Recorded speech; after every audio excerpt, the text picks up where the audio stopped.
Salut à tous et bienvenue sur la chaîne. On se retrouve aujourd'hui pour une nouvelle critique où on va parler du film Violent Night. Alors normalement ma prononciation n'est pas trop mauvaise, j'ai révisé juste avant de tourner.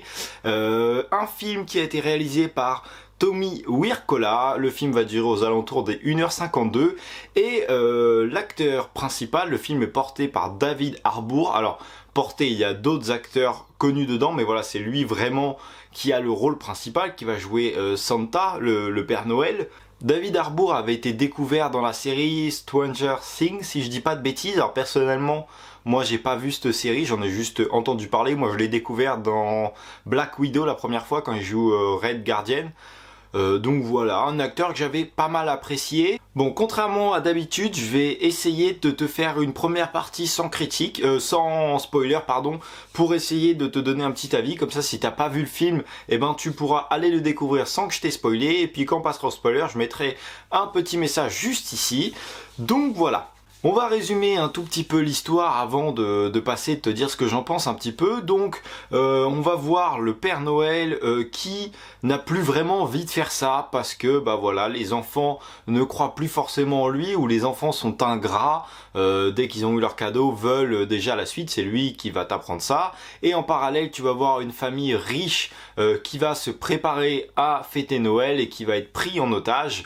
Et donc voilà, et le Père Noël va aller les sauver. Voilà, ça c'est le résumé, l'intrigue de l'histoire. Quand j'avais vu la bande-annonce au cinéma, ça m'avait vraiment donné envie, les extraits donnent envie. Pour moi, j'allais voir un Deadpool sur Noël. Et je t'avoue que j'ai pris une claque parce que j'ai carrément été déçu, c'est absolument pas ça. Pour moi, le film est trop long. Les scènes d'action ne sont pas très bien filmées parce que le problème c'est que t'as plein de scènes d'action mais tout est filmé tellement près que tu ne vois pas grand chose. En fait, t'as pas de chorégraphie, t'as rien.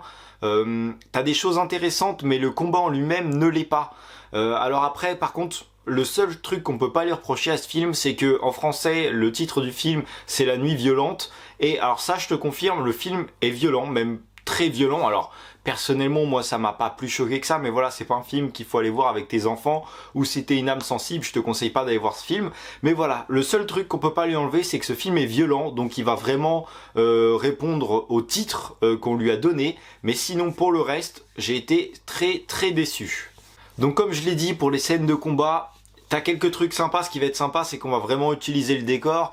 Il va utiliser un moment, ils se battent à côté d'un billard. Voilà, donc il va vraiment utiliser tous les environnements du décor, ils vont s'en servir et le rajouter dans la scène de combat, mais c'est filmé de trop près, tu ne vois rien. Le seul truc qu'on arrive à rendre en filmant comme ça, c'est que bah voilà, t'as vraiment cette impression de violence et de puissance quand ils mettent les coups, c'est la seule impression que tu as. Mais le problème, ils auraient peut-être dû faire ça que sur un ou deux combats pour qu'on se rende compte que voilà, de la puissance des coups, que c'était vraiment violent.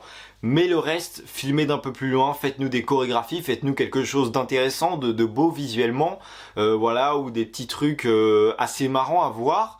Mais sinon, à part ça, voilà, c'est filmé trop près, c'est pas forcément plaisant à regarder, t'en décroches assez facilement. Un autre point que je voulais reprocher, alors le scénario déjà n'est pas oufissime, mais bon, ça après, c'est pas forcément pour ça qu'on allait voir ce film. Pour moi, j'allais voir un film dans l'esprit, je dis bien dans l'esprit parce que en aucun cas c'est l'esprit de Noël, mais voilà, ça partageait l'esprit de Noël, un film d'action. Tu passais un bon moment, tu vois, je partais du principe, tu poses ton cerveau et t'as passé un super moment. Mais là, c'est plus que poser son cerveau, je trouve, pour accrocher à ce film-là, parce que donc tu as la violence, mais toutes les scènes à côté, au bout d'un moment, ça devient long, ça devient barbant. On y reviendra après quand on passera au spoiler, mais il y a plein de scènes, c'est en trop, on en rajoute toujours de trop, des scènes où il n'y a pas besoin, et du coup, ça vient rallonger le scénario. On passe de deux énormes bastons hyper rythmés et où on envoie le steak, donc comme je t'ai dit, bon, même si elles sont pas ouffissimes du fait de comment ils ont filmé la scène, mais voilà, tu pars d'un rythme vraiment très soutenu et d'un seul coup, pendant un quart d'heure, t'as rien, ils discutent, et t'apprends deux trois trucs, mais voilà, je trouve que par moments c'est très rythmé et très rapide et à d'autres moments c'est trop lent. Donc je pense que si t'enlevais une demi-heure à ce film, tu pouvais faire un film beaucoup plus condensé et largement mieux. Alors après, pour dire un petit point positif, je trouve que voilà, t'as quelques petites scènes, quelques petits jeux d'humour qui vont plutôt bien marcher, notamment avec le Père Noël. T'as quelques jeux, voilà, c'est marrant, c'est sympa, ça te divertit. Mais après, pour en revenir, voilà, à part ça, il n'y a rien d'autre d'extraordinaire. Alors, il n'y a pas beaucoup d'effets spéciaux, mais le peu qu'il y a, je sais pas, je suis mitigé. Il y a des moments où ça va, où ça passe, et il y en a d'autres où carrément c'est tourné suivant la scène. En fait, tu vas avoir un effet spécial dans la cheminée, et t'as le mec qui se met un peu devant. Tu vois qu'il se met vraiment devant pour cacher l'effet qui est un petit peu médiocre. Donc voilà, ça c'est entre les deux.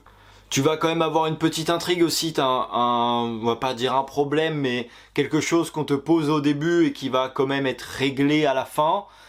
Mais voilà, après je sais pas vraiment si je t'encourage à voir ce film. Si t'as envie de le découvrir, vas-y tout simplement. Mais voilà, sache que tu vas voir quelque chose de violent. T'attends pas à devoir chercher pour comprendre le scénario ou quoi que ce soit, il n'y a pas grand chose à comprendre. Voilà, t'auras pas besoin de réfléchir, c'est vraiment un pur divertissement. Il n'y a rien d'autre à dire. Et même en divertissement, tu vois, personnellement, je suis pas sûr que je l'achèterais dans ma collection. Pourtant, j'en ai un bon paquet, mais voilà, je suis pas sûr que je l'achèterais. On va passer maintenant au spoiler, on va pouvoir rentrer un petit peu plus dans le film. Déjà, la première chose qui m'a dérangé, donc c'est pas tout au début du film, hein, mais c'est que le Père Noël, tu apprends que, en fait, il a pas toujours été le Père Noël, donc à la limite c'est pas mal, mais ils ont rien développé du tout, ils t'ont posé ça comme ça, ils t'ont mis une petite scène de 10 secondes pour te dire bah voilà, on t'a introduit ça. Mais c'est tout, c'est nul. Tu vois, le Père Noël à un moment il est blessé, il est ouvert. Déjà, tu vois le mec, il arrive, il va se déshabiller, et là, tu t'aperçois qu'il est tatoué de partout, qu'il a des cicatrices, donc déjà tu t'aperçois qu'il y a un truc qui est pas forcément net, et après il va prendre du fil, se mettre un truc dans la bouche et se recoudre lui-même comme s'il avait fait ça tous les jours, et il tombe et tu vois un flashback où il se revoit avec un casque viking et un marteau dans les mains. Donc bon, je me suis dit ils amènent quelque chose, mais le problème c'est qu'ils n'ont absolument pas développé cette chose-là. Le Père Noël, je crois il est Père Noël depuis 1000 ans ou un truc comme ça. Et donc avant, à première vue, il était viking, mais on n'en sait pas plus parce qu'à un moment il l'explique à Trudy, qui est la petite fille de l'histoire, il lui explique, mais il t'en saura pas plus. Ça a vraiment juste été mis là pour déjà te justifier tout son corps tatoué avec les cicatrices, pour te justifier que le Père Noël sait se battre, est assez violent et puissant, et pour te justifier que à un moment vers la fin du film, il va éclater tous ses ennemis au marteau, parce que tu apprends que quand il était viking, il maîtrisait le marteau à la perfection, et qu'avant c'était quelqu'un de mauvais. Mais donc voilà, et donc pour moi déjà c'est très très mal amené le film, et déjà il y a plein de scènes du film qui sont dispensables. Tu aurais pu prendre 5 minutes pour mettre ça correctement, l'amener plus... Enfin c'est mal amené, c'est trop court, t'en sais rien, t'en sais pas assez. On te montre quelque chose pour le développer, mais on le développe pas. Donc voilà, je pense que t'aurais largement plus cut carrément d'autres scènes qui ne servent strictement à rien. Tu mets ça à la place, et au moins t'amener quelque chose. Là tu pars sur un chemin, mais tu vas pas jusqu'au bout. Donc ça m'a carrément dérangé. Pendant tout le film, il y a un truc qui est marrant au début, mais qui après devient un petit peu lassant à la fin. Le film va commencer, tu vas voir le Père Noël complètement bourré dans un bar, et qui est en train de boire des coups. T'as un faux Père Noël, ceux qui font, tu sais, qui vont travailler dans les centres commerciaux, etc., qui est là. Et l'un est le vrai Père Noël, l'autre le faux, ils discutent, et bah le faux ne croit pas que lui est le vrai. Donc voilà, et tout au long du film, en fait, personne va croire que c'est le vrai Père Noël. Donc d'un sens, ce qui paraît logique, mais en fait c'est trop répété. Au bout d'un moment, bon bah on a compris, tu vois ce que je veux dire, voilà, change la façon dont tu amènes ça, mais c'est trop répété, et du coup ça en devient un petit peu dérangeant à la fin. Alors, comme je t'ai vite fait expliqué dans le résumé, il y a une famille qui va se faire braquer. Au final, c'est une famille très très riche et très puissante. Tu le vois par la mère qui téléphone au début. Et bah, tu vois qu'ils sont carrément tous bizarres là-dedans. C'est quoi cette famille? Enfin, je pourrais comprendre un petit peu que t'aies voulu amener de la diversité, mais enfin... T'as la mère qui dirige tout, etc. Et puis t'as l'enfant qui est séparé. Et t'as les autres lèche-cul. T'as une grosse caricature des influenceurs, où t'as le jeune qui est carrément insupportable. J'ai envie de lui mettre des baffes. Sa mère qui arrête pas de lécher tout. Son père qui se prend pour un acteur qui est complètement taré. Je sais plus comment il s'appelle cet acteur, mais je l'avais déjà vu dans un autre film. C'est dans Never Back Down, où il joue un mec qui se rend vraiment détestable, mais il le joue bien, tu vois. C'est un film, si tu connais pas, c'est un film d'action et tout ça. Mais là, il est dans un rôle complètement différent. Alors, bon, enfin, si c'est un bon acteur, il doit savoir jouer tous les rôles, c'est pas le souci, mais Mais voilà, la famille est complètement chelou, tu comprends pas vraiment ce qu'on veut te montrer là-dessus. Et aussi un autre point qui m'a choqué, mais après ça va avec le reste, c'est que le plus jeune des fils, enfin je sais pas si c'est le plus jeune, enfin le fils a entre guillemets poignardé sa famille dans le dos en volant l'argent. Après c'est des salauds, ils le méritent d'un sens. Et tu penses que toute sa famille va lui en vouloir, et pas du tout. Sa mère le félicite et lui dit merci de me l'avoir mise à l'envers, enfin je suis fier de toi, etc. À quel moment dans la vraie vie tu fais ça? À quel moment si tu fracasses, enfin si tu voles tes parents, genre ils vont dire c'est bien mon fils, je suis fier de toi. Enfin voilà, c'est un petit peu bizarre. Également, quand le film commence et qu'on va te présenter la famille, il y a un truc que personnellement j'ai remarqué direct. Tu vois, ça aussi c'est un petit truc que j'ai reproché, c'est que avant que chaque scène se passe, 5 minutes avant, je savais déjà ce qui allait se passer. J'avais déjà compris le truc ou quoi que ce soit. Et alors, c'est pas que ça me dérange, mais c'est que ça soit à chaque fois, je sais ce qui va se passer. Ça veut dire que, enfin, c'est pas très bien amené, ou c'est pas bien écrit, ou ce que tu nous amènes est trop gros, ou du déjà vu. Quand on te présente la famille, il y a les traiteurs, et plusieurs fois on fait des remarques, mais tout de suite j'ai vu que les traiteurs, c'est pas des traiteurs, c'était les braqueurs, et tout est trop gros en fait. Il y a un petit truc que j'ai bien aimé, c'est les braqueurs, quand ils ont pris la maison d'assaut, à un moment ils s'appellent tous, ils font l'appel pour voir si tout le monde est là, et c'est qu'ils se sont tous donné des petits noms de Noël, t'as flocon, pain d'épices, etc. Ça c'était assez marrant, ça allait en accord avec Noël, voilà, c'était la petite touche qui était bien placée.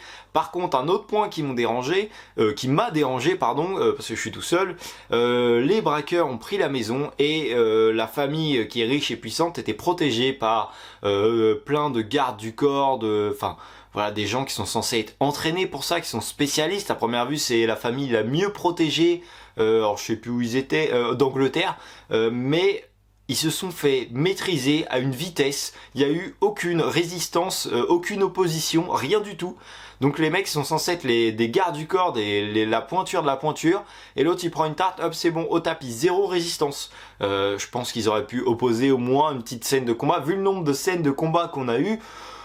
Une petite scène de combat avec les gardes, etc. Ça aurait peut-être pas été de trop, quoi. Ils sont censés être surentraînés, voir la menace venir, etc. Et là, rien du tout. Ils ont été neutralisés comme de rien. Il y avait rien en face, en fait. La maison était vide. Ah oui, aussi, un autre point qui m'a dérangé, c'est que la famille, comme je te l'ai dit, a été kidnappée. Donc, ils sont tous réunis dans le salon.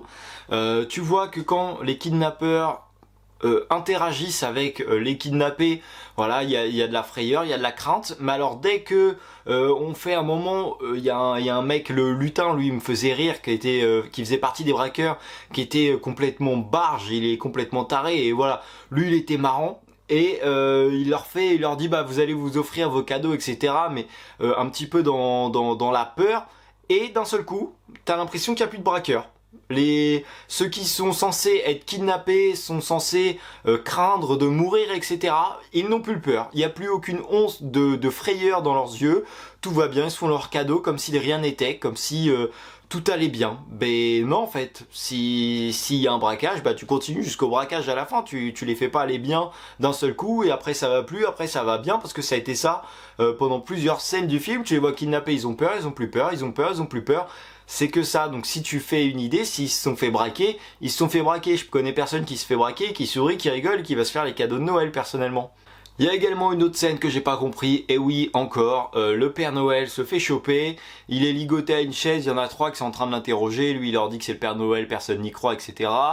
Et au moment où l'autre il lui pointe un flingue sur la tronche, tu vois que, et bah voilà, il ferme les yeux, puis il sait qu'il va en prendre une, et t'as Trudy qui est à l'étage, et qui va faire pleuvoir de la neige, et donc du coup les braqueurs pensent du coup que c'est vraiment le Père Noël, ils sont perturbés, mais moi ce que j'ai pas compris c'est à quel moment elle s'est dit, parce que tu vois déjà qu'elle prépare son coup bien avant qu'on en soit là, donc peut-être 5 minutes avant dans la scène, à quel moment elle s'est dit je vais faire tomber de la neige et les braqueurs vont s'arrêter. À quel moment elle s'est dit que ça allait faire diversion, que ça allait vraiment ils étaient stone quoi. À quel moment elle s'est dit qu'ils allaient croire du coup que c'était le Père Noël en faisant ça. J'ai pas compris comment c'était amené et pourquoi elle s'est dit que c'était une bonne idée. Alors ça marche dans le film parce qu'ils l'ont fait marcher, mais j'ai pas compris. La petite Trudy, pendant Enfin, le début du film va te dire, elle est toute contente d'avoir regardé Maman, j'ai raté l'avion, et va y faire référence 2-3 fois dans le film, et à un moment, quand elle est cachée au grenier, en fait, ils vont faire, je pense que c'est un petit clin d'œil au film, où ils vont, enfin, elle va reproduire un petit peu tous les pièges de, justement, Maman, j'ai raté l'avion. Et donc dans ça, du coup, j'ai trouvé que ça apportait une sorte d'originalité, ça changeait un petit peu, surtout que tu vois le braqueur qui se fout un peu de sa gueule en disant t'es au courant que si tu fais des pièges, le principe c'est de les cacher et qui va se faire niquer en beauté. Mais voilà, donc ça, il y avait un petit clin d'œil, ça marchait plutôt pas mal, ça amenait de l'originalité. Comme je l'ai dit, les scènes de combat, je suis pas rentré tout à l'heure parce que je voulais pas trop t'en dire, mais il y avait une certaine, un certain changement par rapport à d'autres films où on utilisait vraiment tous les éléments du décor. Ils se battent autour d'un billard, l'autre tu vas prendre des boules de billard. Il y en a un qui meurt avec une étoile de sapin de Noël dans l'œil qui va l'électrocuter et le faire prendre feu. Donc voilà, on utilise assez bien le décor. Il y en a un qui meurt embroché sur un pic à glace. Donc voilà, tout ça c'est bien utilisé, mais quand même les scènes sont filmées de trop près. Donc à part la violence, c'est tout ce qu'on ressent. Il y a également une scène à la fin que j'ai trouvé barbante comme tout. Le problème c'est qu'en fait le film a commencé et je me suis dit putain c'est bizarre, c'est pas du tout ce à quoi je m'attendais. Je suis sorti du film et tous les détails que je voyais en fait étaient négatifs. Du coup j'ai essayé de me remettre un petit peu dans le film, lui laisser sa chance. Plus ça allait, plus je commençais à trouver le temps long. Les scènes de combat, au bout d'un moment, il y avait 300 scènes et toujours un petit peu la même chose. Donc je commençais à en avoir ras la casquette. Et à un moment, du coup, le Père Noël meurt. Et t'as la petite fille qui dit non, mais de toute façon, moi je crois en lui, quoi qu'il arrive. Et du coup, la mère, elle dit aussi, le père aussi, le gamin qui est à côté aussi, la mère aussi, la mère aussi. Putain, c'est bon, on a compris. Arrête. Tu leur as pu le dire une fois et faire, je sais pas, une expression sur le visage où on voit que les autres sont d'accord avec. Putain, ils l'ont tous répété un par un, la scène est 10 fois trop longue.